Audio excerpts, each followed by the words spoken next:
really feel for the Durbin family because it's. I'm gonna say they probably were in burnout mode, trying to get everything going and just making it perfect and doing some great changes at that track. And they lost their first race because of weather. The KPX is getting delayed. We don't have a date for that one yet. But so it's not canceled. It's just postponed. Next week, one of our sponsors for this website, Norcal Karters, the Challenge of the Americas, they had to postpone their event, and that was supposed to happen at Sonoma. The Sonoma Raceway is officially closed, so you can't even go out there and practice. And Yeah, that's right. yeah, and I think it takes effect till March 31st. I think that's where I read their official date coming back. So for those of you that are freaking out that Sonoma's closed, you have 3 or 4 other tracks in the neighborhood that are maybe a little bit further of a drive that may welcome you to head out there. So we got Dixon, which is a Kinsman Kart Club. We have Davis, which is the Blue Max Kart Club. Prairie City All-Star Karting out at Rancho Cordova. And we have Stockton. They have a kart track. Monterey, I've not confirmed if they were in operation right now. I don't know that. So, but Monterey was an option for us at the end of last year. Yeah, so stuff is just getting postponed and canceled left and right. The Reno Kart Expo, they posted. They were postponing or canceling the Kart Expo, which was to take place next weekend. Yeah, and to all the clubs or promoters that are listening, send me your updated calendar so I can get them online. I'm almost thinking about taking the calendar page down or just put a big old red stamp across the front of it, COVID 19. But just put a question mark next to every date at this point. Yeah, what I would do. Yeah, exactly. I don't know. The dates just keep coming in that are getting postponed. But I do this show every week, so it's that's part of the gig. But I was hoping to get a couple call-in people to see how many people I can accidentally hang up on trying to figure out this whole call system thing. So Eric, I definitely appreciate you being my guinea pig on this one. Yeah, no problem. It's definitely been, we had a couple teething problems, but, I'm really glad that, you let me join on, and, I'm enjoying it. Yeah, it just, and the show's been growing, and we've had some pretty good guests on in the past. I don't have my list in front of me, but, yeah, I mentioned the Durbin family. We had Donald Durbin on a couple weeks ago. I usually try to get somebody from the Track Magic group on. Gary Carlton's been on a number of times. Scott Speed was on. So, I mean, the show is... Yeah, I'm not going to make a lot of money on this show, and that's not the point of it. The point of the show is sharing events that are going on in karting to help grow the sport. So, again, hopefully...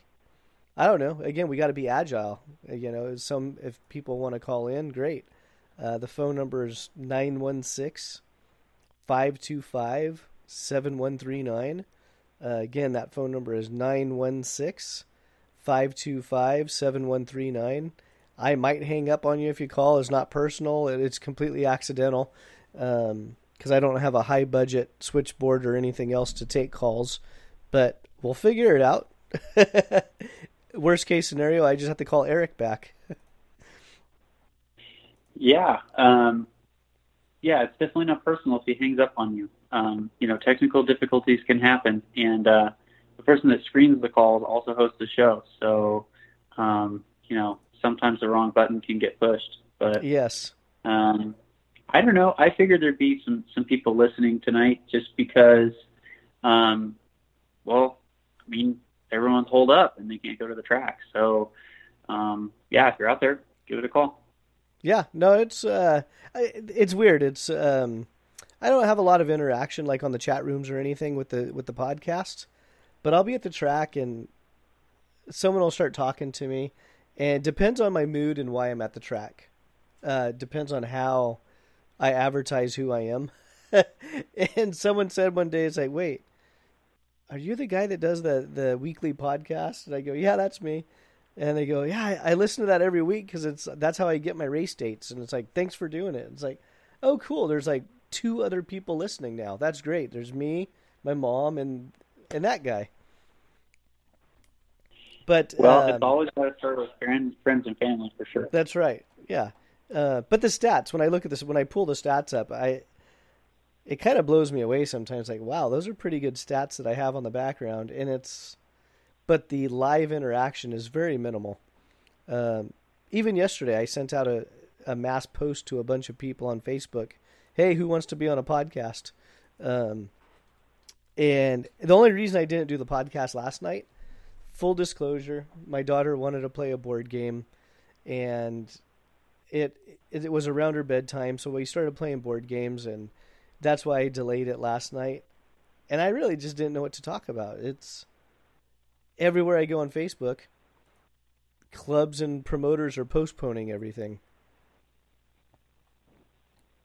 Well, I guess what would you say is the best? And I do my best to go on social media as much as I can to keep up with stuff like that. But what would you say the most creative postponement post has been? I haven't if you had seen to a rank creative them. one. Okay, yeah, they're Yeah, all boring. I mean, yeah. they're all very It's similar. honestly they've all been very subdued. Um, Challenge of the Americas. I talk about them a lot because they send me a little check. um, so it's there's that was the very first press release I read, and when I'm reading it, it came off very diplomatic. And it's like, well, that's not usually Andy's style. Andy's just kind of not quite in your face, but he's his own character, right? I mean, it's um, his stuff isn't real polished or anything else, or run through a PR machine and attorneys and lawyers. And I'm reading it, it's like, man, that was the very first postponement I read, and then it was about 30 minutes or an hour later, the state of California said they were having a mandate. They used the word mandate for events over 250 people. And that they're not going to allow permits or anything else. And then a couple hours later, Sonoma closed the track. So this you're watching this whole thing, but I have not yet seen a creative press release. It's all been very subdued and almost depressing. And we're talking Well, about karting. I mean, that's all we're talking. We're only talking about karting, but for a lot of us, and just to clarify, for those that don't know, this podcast is not my livelihood. My day job is working in the industry. So when I say the industry, it's my day job. The industry, I think we're just in shock. It's like, well, what's next? Because for a lot of the shops, if they're not racing, they're not positioned to create an income for themselves. Um, so I think a lot of it's just been very subdued. Just wow, what's next? And it's almost like it's not even a big deal about the virus. It's not like an earthquake. It's not like a tornado. It's not like you're snowed in. It's almost like it's non-physical if it's not happening to you. Does that make sense? it does. Yeah, that's the weird thing about this, right? Is unless of course you or someone out there is suffering from this or sick. I mean, if you're sitting at your desk or you're sitting, at home and you're like, well, I feel normal, it's kind of this weird thing where it feels like obviously something's wrong, but you look around and you're like, kind of shrug your shoulders, like, well, I don't really see a reason for me to be, at home or not at a certain event. So it kind of feels like it's a very distant thing, but obviously it is affecting people. So yeah, it's a very strange thing. And you're right. For kart shops, a lot of them rely on, the weekend income, the engines coming into the shop. For those that travel to national events, they rely on that. So I mean, if that's your business model and that is kind of how you operate day to day, I mean, when factors out of your control basically say you can't, there's not a lot to do, right? So, and a lot of these businesses have been around a long time. They know how to do two or three things extremely well. And so they're not going to reinvent themselves overnight. I mean, nor are other industries outside of karting. So, yeah. And yeah, the subdued response, I would say, is probably people being tactful on one hand. I mean, if you think about it from someone like Andy's perspective, right? I mean, he could go off on a big long rant about this or that or the other thing, but that's not really going to benefit him. It's not going to benefit Challenging Americas.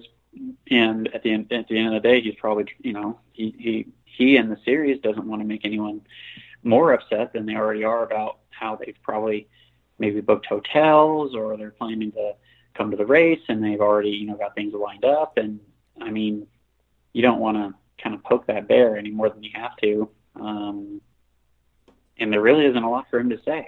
I mean, it's just kind of out of his control. If they won't open the gates, they won't open the gates. So, yeah, the subdued vibe is definitely in full effect. I definitely agree with that. Whether it's here or in Northern California or kind of across the country. Could you hear that? I might lose you, Eric. Is this Ryan? Hey, how's it going? How's it go? You're live, so people can hear you. Oh, cool. But I gotta see if I have Eric on here too. Eric, are you out there? Okay. Well, I'll keep talking to Ryan while I try to figure out how to bring Eric on. So, Okay. How long have you been listening for? Oh, probably like 5 minutes or so. 5-10 minutes. Okay. Yeah. What grabbed your attention? I just saw it was a live podcast, saw that you were doing it, and figured I'd give it a listen. And yeah, pretty cool. Nothing else going on right now with all this, everything being shut down, locked down. It's pretty crazy, Yeah, it's definitely different. So for those of you, no one knows who this is because I just said, hey, it's Ryan. So on the line with us, we just lost to Eric Gunderson from Colorado Carter. I'm trying to bring him back on, but we have Ryan Perry from RPM Motorsports, and he's based out of SoCal. So thanks for listening to the show, first of all. Yeah, no problem. Now I know I'm up to 3 listeners. Well, let's again, I'm gonna try to figure out how to bring Eric back on. But in the meantime, I mean, you have some exciting news going on with your company. Tell us about your big project you have going on. You're posting it all over Facebook. Yeah, I think it's been a long time coming. We're getting a new trailer built. Everything's kind of custom built. It's been working on it for 6 months. So we're pretty much fully committed, even with this virus going on. So there's no backing out now. So they should be finishing up, pending that they don't get shut down, sometime end of next week. So I'm looking forward to that. I'm hoping everything can get back to normal as soon as possible, and we can get this new rig out to some of the races. Yeah. So what's it like for you in SoCal right now? Well, they're talking, for starters, the schools are closed. I think it's like that everywhere. Now there's like talk that it may be pushed until the fall next school year. So really? We're not sure about any of that, but that's kind of what I'm hearing. So everything's empty shelves at the store. I think you're seeing that pretty much everywhere. But it's just a weird little feeling, bit of that where we live. Yeah, but I'm in a smaller town. It's just weird. This is all different to a lot of us, right? Nobody's seen this. You've heard about things like this,